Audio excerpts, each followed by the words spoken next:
Welcome to McPlum, simple solutions served daily.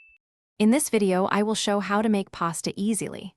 First, let's gather our simple ingredients.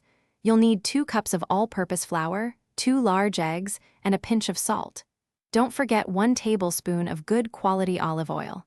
These basic items are all it takes to create delicious homemade pasta from scratch. It's much simpler than you might think, and the fresh taste is truly worth it.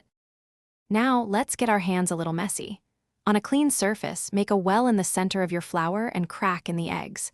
Slowly incorporate the flour into the eggs, mixing until a shaggy dough forms.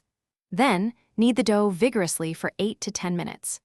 This process develops the gluten, making your pasta wonderfully elastic and smooth. You'll feel the dough transform under your hands. After kneading, it's crucial to let your dough rest. Wrap it tightly in plastic wrap and allow it to sit for at least 30 minutes at room temperature. This resting period relaxes the gluten, making the dough much easier to roll.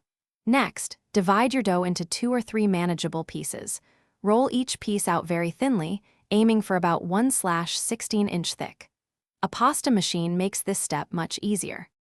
Finally, it's time to transform your sheets into delicious pasta. You can cut them into fettuccine, tagliatelle, or any shape you prefer. Be sure to dust your cut pasta with a little extra flour to prevent it from sticking together. Bring a large pot of salted water to a rolling boil. Fresh pasta cooks incredibly fast, usually in just 2 to 4 minutes. Serve immediately with your favorite sauce and enjoy.